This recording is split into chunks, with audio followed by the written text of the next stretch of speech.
When my son-in-law Adam handed me his phone under the dinner table, my hands were shaking so badly I almost dropped it. The text message on the screen made my blood run cold. Dad, check your retirement account right now, then pretend you're having chest pains and leave. I'll explain in the car. Trust me. I looked up at him across the table, my daughter, Olivia's husband of 8 years, and he gave me the slightest nod while continuing his conversation with my son Ethan about the upcoming Canucks game. The normalcy of it all felt surreal. We were sitting in the dining room of my North Vancouver home on a rainy October evening in 2023, surrounded by family for what I thought was just another Sunday dinner. Ethan had invited some business associates to discuss a new real estate development project, and the house was full of laughter and the smell of my late wife Anna's famous pot roast recipe, which I'd been trying to perfect for the past 3 years. Anna had passed away from cancer in 2020, and these family dinners had become sacred to me. They were the only times the house felt alive again, the only times I didn't wander these halls like a ghost. I excused myself to the bathroom, my heart hammering against my ribs. In the privacy of the guest washroom, I pulled out my phone with trembling fingers and logged into my online banking.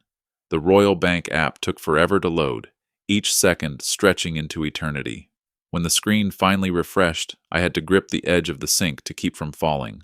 My retirement savings account, the one Anna and I had spent 37 years building, showed a balance of $47,000. Last month, it had been $430,000. I checked the transaction history with hands that wouldn't stop shaking. Transfer after transfer, all authorized from my account, all going to an account I didn't recognize. The dates went back 6 months, nearly $400,000 gone, transferred in careful increments, never quite large enough to trigger an automatic bank alert, but systematic enough to drain everything I had worked my entire life to save. I splashed cold water on my face, trying to think. Ethan had convinced me to give him signing authority on my accounts last spring. "Dad, you're 68 years old," he'd said in that concerned voice that made me feel ancient and helpless. "What if something happens to you? What if you have a stroke like Uncle Raymond? Someone needs to be able to access your accounts to pay your bills, handle your affairs. I'm the executor of your will. Anyway, this just makes things easier." It had made sense at the time. Ethan was my only son, a successful commercial real estate developer, married with 2 beautiful kids. Olivia had married Adam, a software engineer at Electronic Arts, and they had just bought a house in Surrey. Both my children were doing well. Why wouldn't I trust my son with my financial security? I thought about Anna, about how she'd always been the cautious one in our marriage. "Richard," she'd say in that gentle but firm voice of hers, "just because someone is family doesn't mean you should give them complete access to your life savings."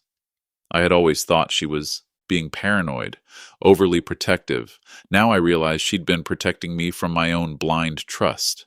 I gripped the bathroom counter, fighting back a wave of nausea. My son, my own son, had stolen my life savings.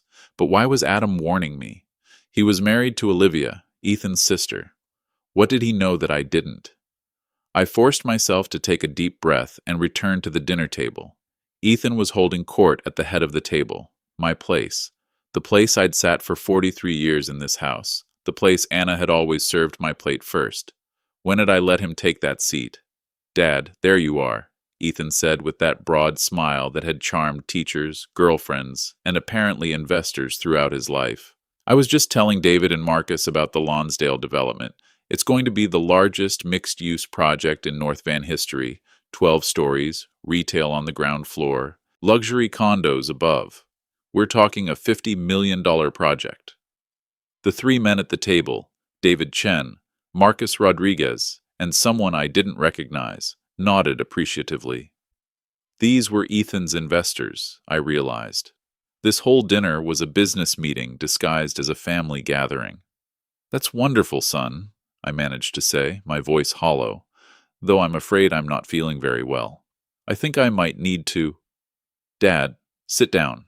Have some more wine," Ethan interrupted smoothly, already pouring from the bottle of Okanagan Cabernet I'd opened earlier. "You've barely eaten anything. You need to keep your strength up." There was something in his tone, just a shade too insistent, that made the hair on the back of my neck stand up. Adam caught my eye from across the table and gave an almost imperceptible shake of his head. Not yet, his expression said. Wait, so I sat. I smiled. I made small talk with Ethan's investors while my world crumbled around me. Olivia chatted about her nursing shifts at Vancouver General Hospital, completely oblivious to the silent terror unfolding at her father's dinner table. Adam's two kids, Emma and Jack, 9 and 7, played with their food and asked if they could be excused to play video games. Actually, Adam said, standing up and checking his watch, we should probably get going. Emma has hockey practice early tomorrow morning and it's already past 8. Oh, come on, Olivia protested. We just got here. Emma's practice isn't until 10. We have plenty of time. I told Coach Daniels we'd help set up the equipment early. I think your dad isn't feeling well, Adam said firmly, giving his wife a look I couldn't quite read. Richard, why don't I give you a ride to the walk-in clinic? You look pale. Ethan's smile tightened just a fraction. Dad's fine, aren't you, Dad? Just tired. He can lie down upstairs if he needs to rest. In fact, that might be better. We have some paperwork to go over, some documents that need signatures for the Lonsdale project. Dad's actually one of our investors. I stared at my son. I am? Of course. Don't you remember? We talked about this last month. You invested $300,000 in the project. Your retirement savings were just sitting there earning nothing in that old savings account. I put them to work for you. You're going to triple your money when this development goes through. The lie was so smooth, so perfectly delivered, that for a moment I almost believed it myself, almost convinced myself that I had agreed to this, that this was all some terrible misunderstanding. But I hadn't. I would never have invested everything Anna and I had saved without talking to my financial advisor, without reading every page of documentation. I'd spent 40 years as an accountant with Revenue Canada. I knew better. I think I said carefully that Adam's right. I should probably get checked out. I'm feeling some tightness in my chest. That got everyone's attention. Olivia was on her feet immediately, her nurse training kicking in. Dad, are you having chest pains? When did they start? Are they radiating down your arm? I'm sure it's nothing, I said, but I made my voice weak enough to be convincing. Probably just indigestion, but maybe I should get it checked just to be safe. I'll drive you, Ethan said, standing up quickly. Too quickly. Everyone else stay. Enjoy dessert. Dad and I will just run to the Lionsgate Hospital emergency room. We'll be back. In a couple of hours. I'll take him, Adam said, his voice firm. You have your investors here. Finish your meeting. Richard, let's go. For a moment, I thought Ethan might argue. I saw something flash across his face, something cold and calculating that I'd never seen before. Then his professional mask slipped back into place. Of course, he said smoothly. Take care of him, Adam. Dad, I'll call you later to check in. Adam had me out the door before anyone could say anything else.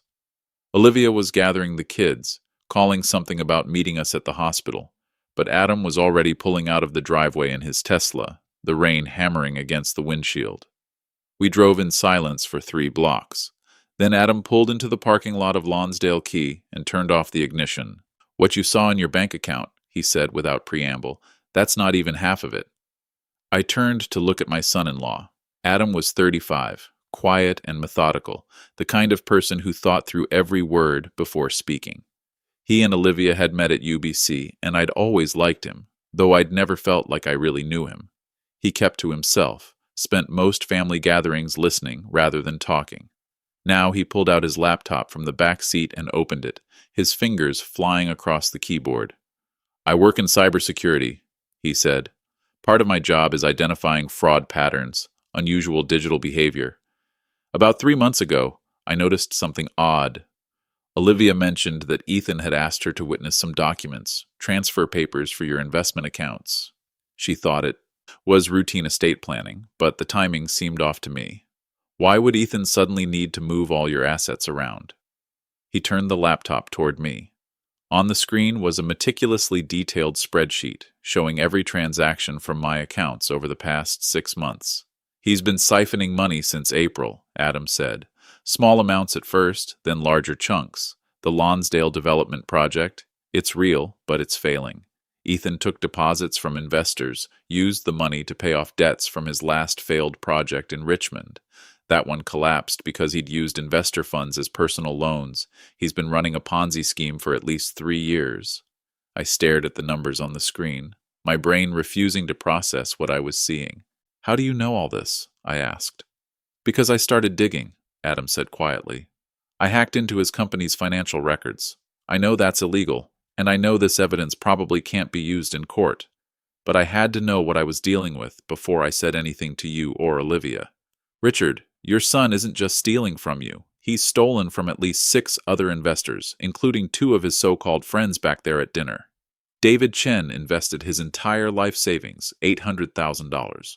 Marcus Rodriguez took out a second mortgage on his house to invest $500,000.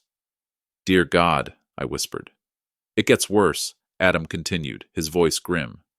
I found these in Ethan's digital files. He pulled up a document, and my vision went blurry with rage and disbelief. It was a power of attorney granting Ethan full legal authority over all my affairs, but it wasn't the one I'd signed. This one went much further, giving him the right to sell my property, access my pension, make medical decisions on my behalf. That's not the document I signed, I said. I know. He forged this one, and there's more. Adam pulled up another file, a psychiatric evaluation, supposedly from Dr. Jennifer Morrison at Vancouver General Hospital, declaring that I was suffering from advancing dementia and was no longer capable of managing my own affairs. I've never even met Dr. Morrison, I said, my voice shaking. The doctor is real, but the report is forged, Adam said. Ethan's been building a case to have you declared mentally incompetent. Once that goes through, he gets complete control of your assets, including this house. The rain drummed on the roof of the car. In the distance, I could see the lights of the C-bus crossing the inlet, ferries full of people heading home to North Van from downtown, people whose sons hadn't betrayed them, whose lives weren't falling apart. Why didn't you tell me sooner? I asked. Adam was quiet for a long moment. Because I didn't want to believe it, he finally said. Ethan is Olivia's brother, your kid's uncle. I kept thinking there had to be some other explanation. Some way this all made sense. But tonight, when I saw those investors at your house, I knew he was going to try to get more money from you. He probably has documents in his briefcase right now for you to sign, probably under the guise of the Lonsdale Project, but actually giving him access to your home equity line of credit, your pension, whatever you have left. What do I do? I asked, hating how helpless I sounded. We call the RCMP, Adam said. I've already been in contact with their financial crimes division. Constable Sarah Mitchell. I sent her all the evidence I've gathered, and she's been building a case, but they need you to file a formal complaint. They need you to go on record.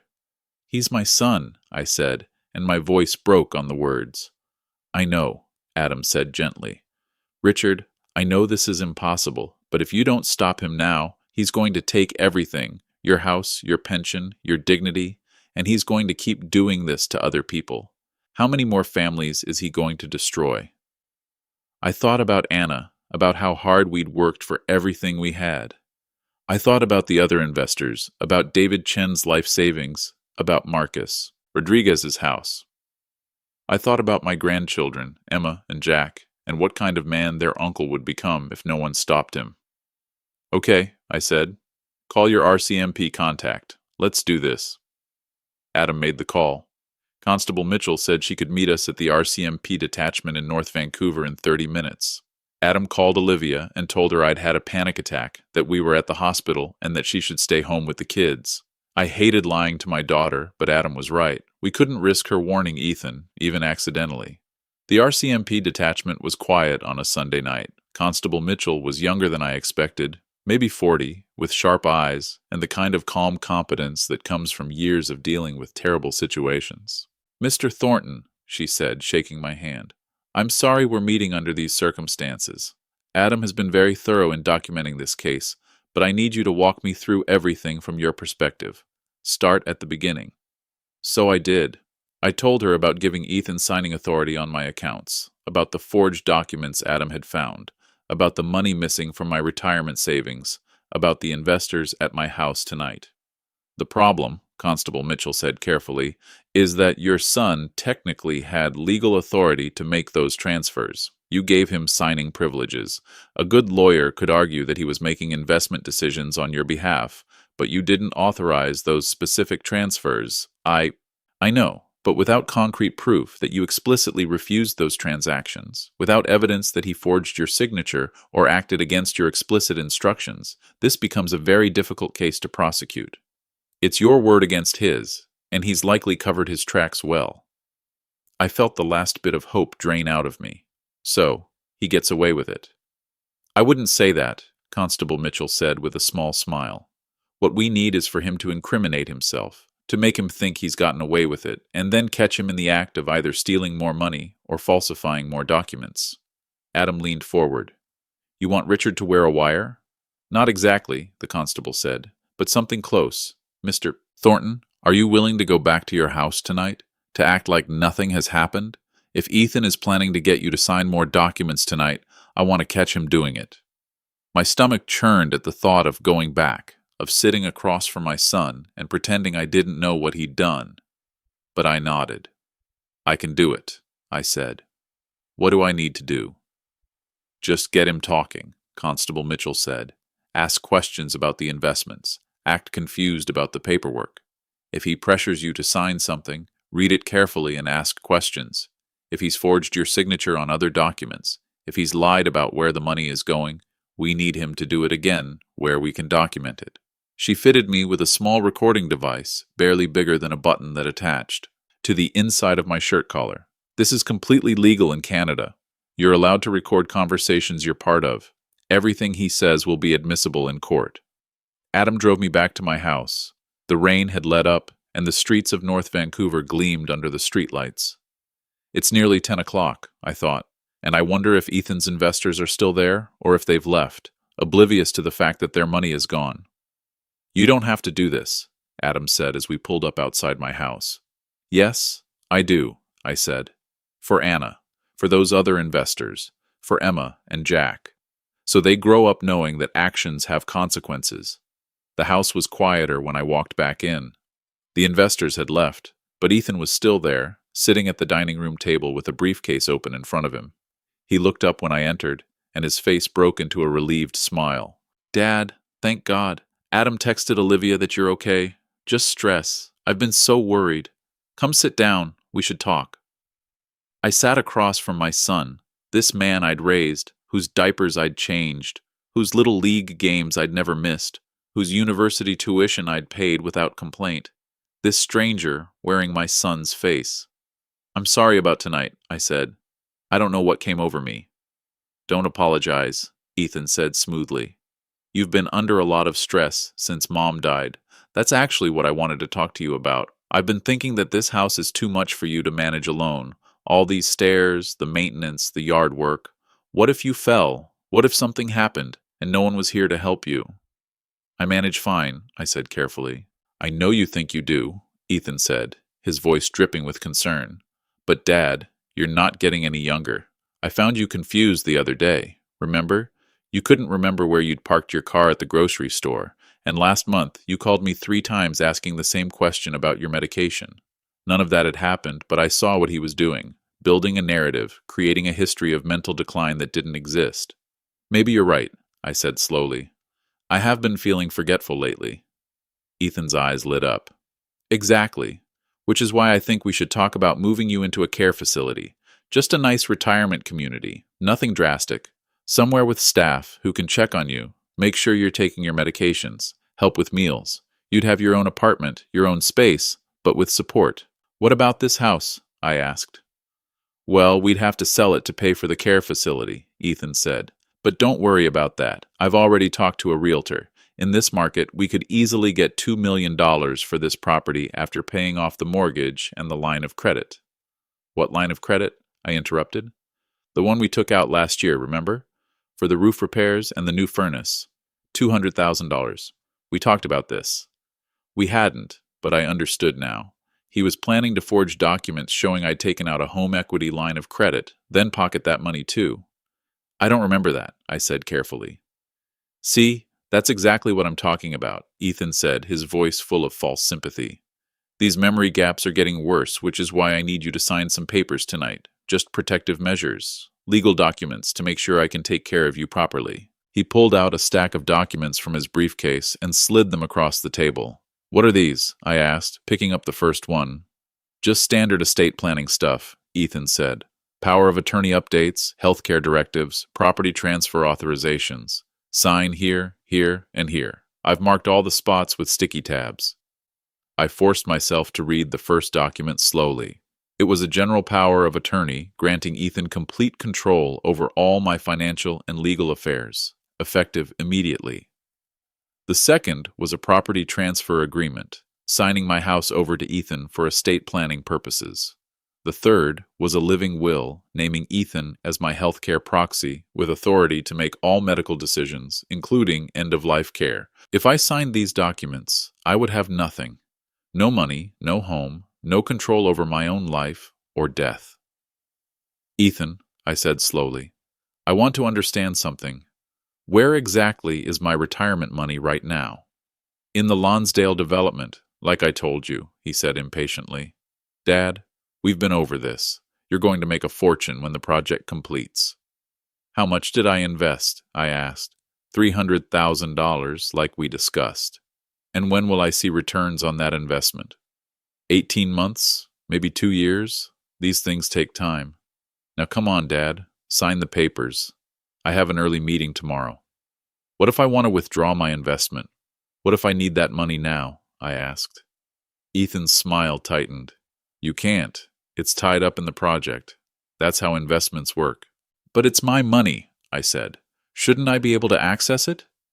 Dad, you're not thinking clearly, Ethan said, his tone shifting from sympathetic to irritated.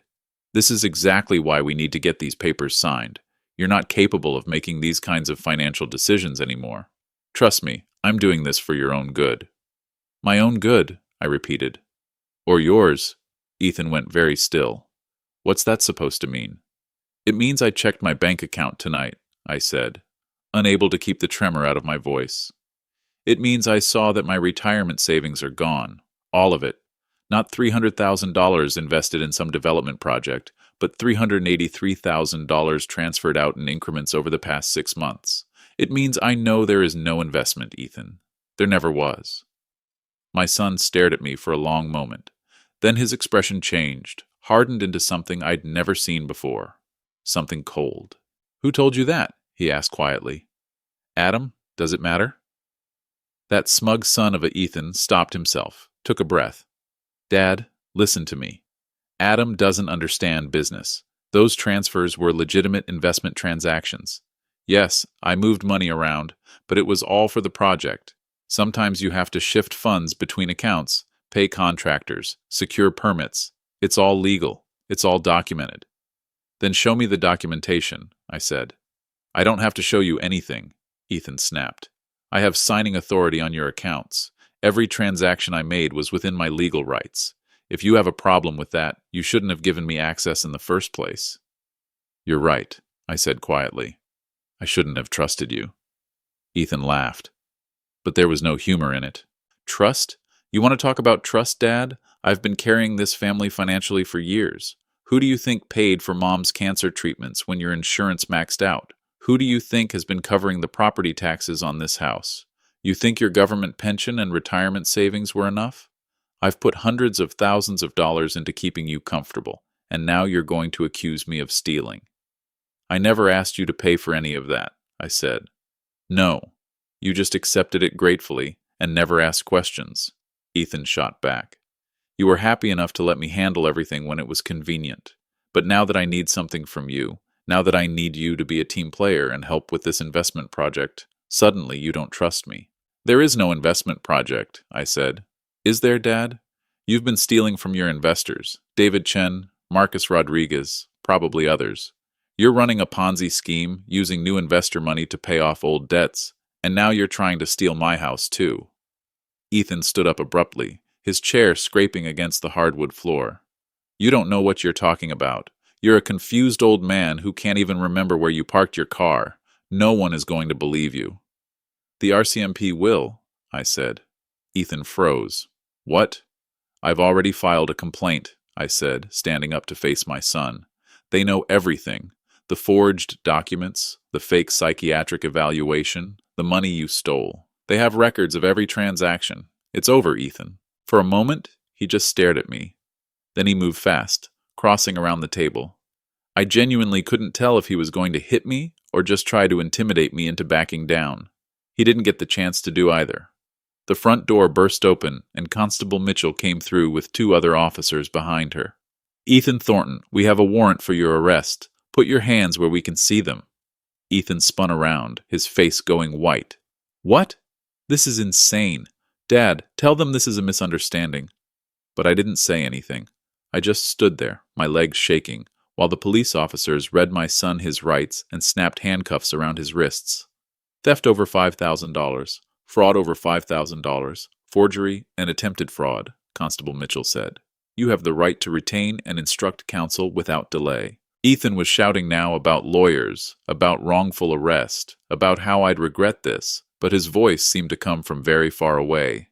I sank back into my chair and put my head in my hands. Adam appeared beside me, his hand on my shoulder. "You did the right thing," he said quietly. "I just had my own son arrested," I whispered. "You stopped a criminal from victimizing more people," Adam corrected gently. "There's a difference," I said.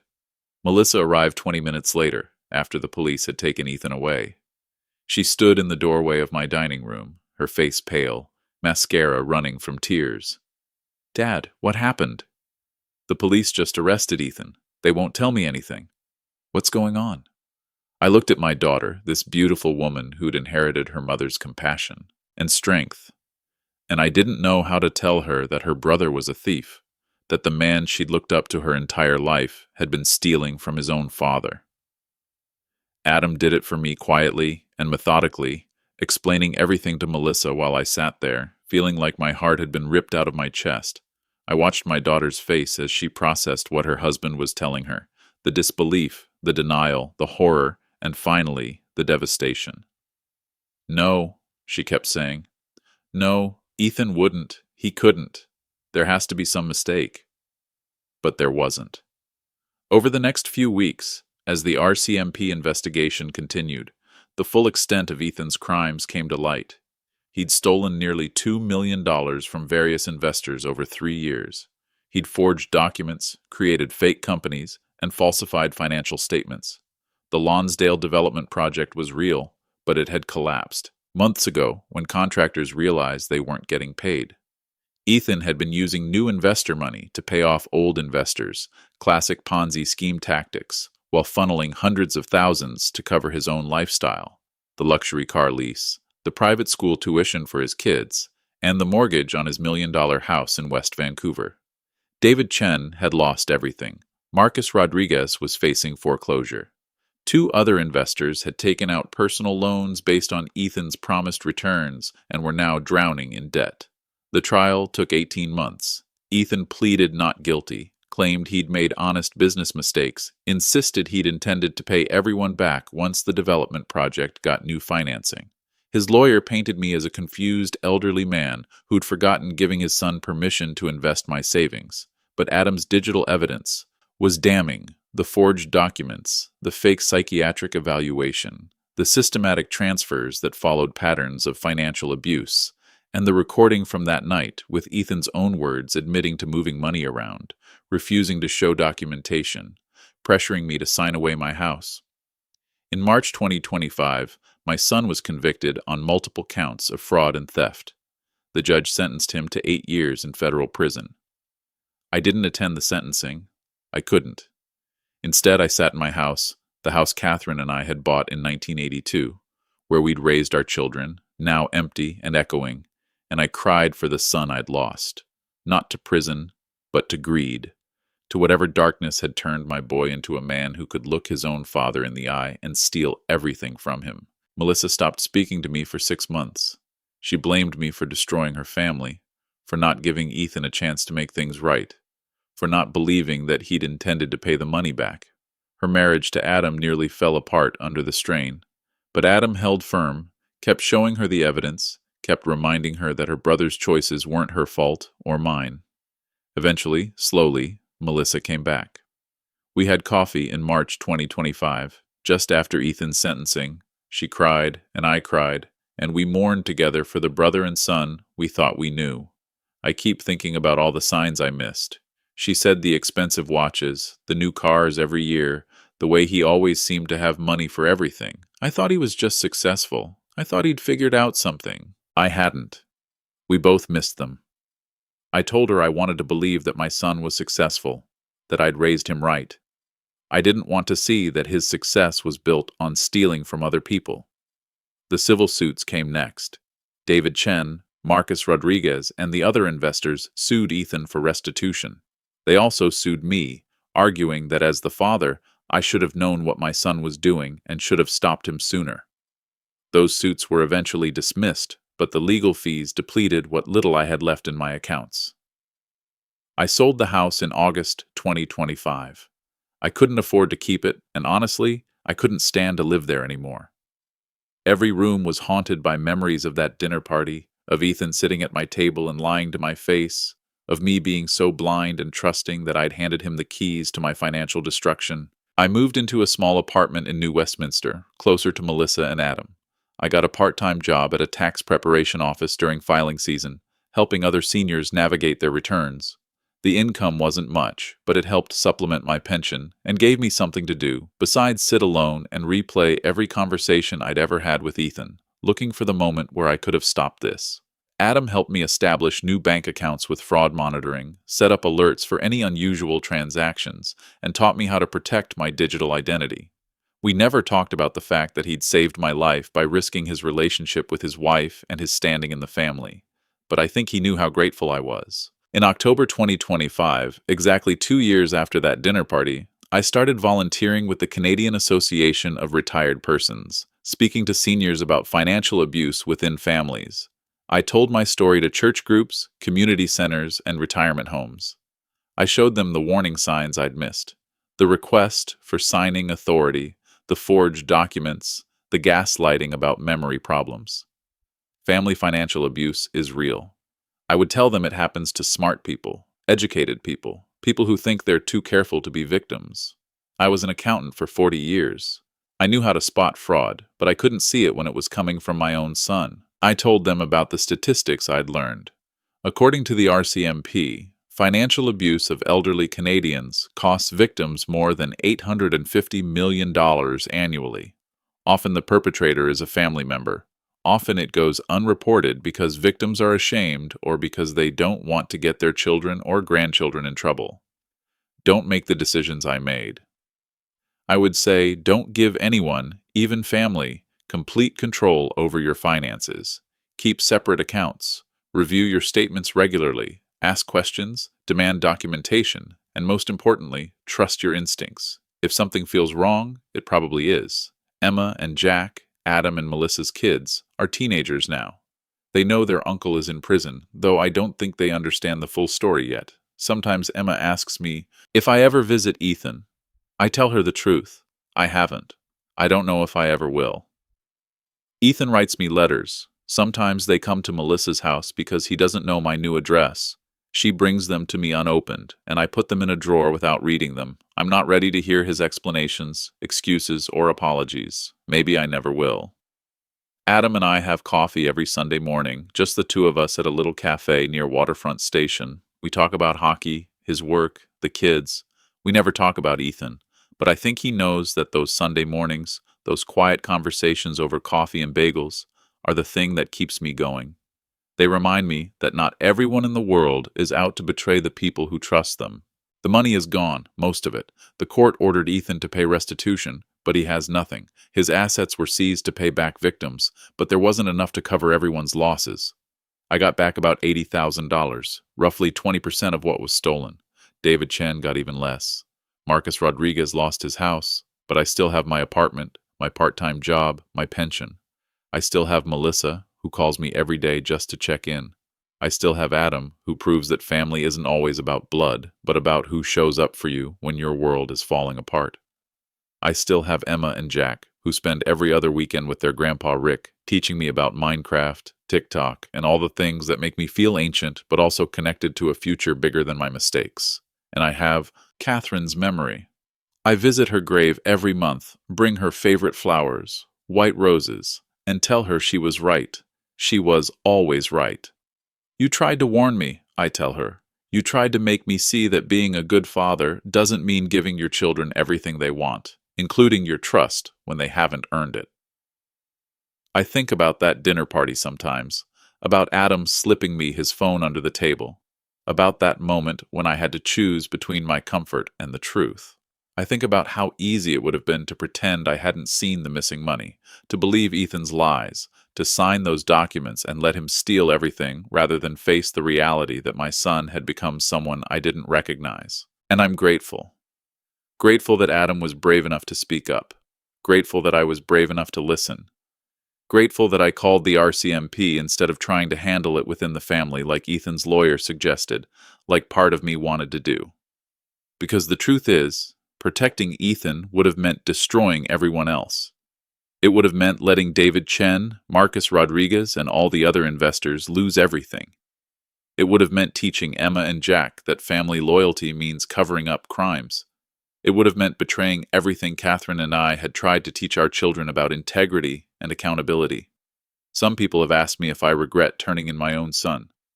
The answer is complicated. I regret that it was necessary. I regret the circumstances that led to it. I regret not seeing who Ethan had become sooner, not intervening, before he'd hurt so many people. But do I regret stopping him? No. Because stopping him was the most loving thing I could have done. For his victims, for his children, who deserve to know that actions have consequences, and even for Ethan himself. Letting him continue would have destroyed more lives, including eventually his own. Prison might be the thing that finally forces my son to confront what he's become. I don't know if he'll ever take responsibility for what he did, if he'll ever genuinely understand the devastation he caused. But at least he's been stopped. At least no one else will lose their life savings to his schemes. If you're reading this, if you're in a situation where someone you trust, a child, a sibling, a spouse, is asking for access to your accounts, for signing authority, for power of attorney, please be careful. Please ask questions. Please consult with someone outside the family, a lawyer, or financial advisor, who can review the documents and make sure you're not signing away your security. And if you see signs that someone you love is committing financial abuse, even if they're family, especially if they're family, please speak up. I know it's terrifying. I know you'll be afraid of destroying relationships, of being wrong, of the consequences, but staying silent means becoming complicit in the harm they're causing. Adam could have stayed quiet. He could have decided it wasn't his place to get involved, that my relationship with Ethan was none of his business. But he spoke up, even knowing it might cost him his marriage, even knowing Melissa might never forgive him. That's what real family does. Real family protects you from harm, even when the harm is coming from within the family itself. It's been over 2 years since that October night. I'm 70 years old now. My life is smaller than it used to be, quieter, lonelier, but it's mine. No one is stealing from me. No one is forging my signature or trying to have me declared incompetent. I control my own accounts, make my own decisions, and live with the consequences of my choices. And every Sunday morning, I sit across from Adam at that cafe near Waterfront Station, and I watch him doctor his coffee with exactly 2 creams and 1 sugar. And I thank God that when my world was falling apart, when my own blood was betraying me, someone had the courage to hand me his phone under the dinner table and tell me to check my bank account. Sometimes the people who save your life aren't the ones you expect. Sometimes family isn't about who shares your DNA. Sometimes it's about who's willing to tell you the truth, even when the truth will break your heart. That night, Adam told me the truth. And yes, it broke my heart, but it also saved my life. And that's worth more than all the money in the world.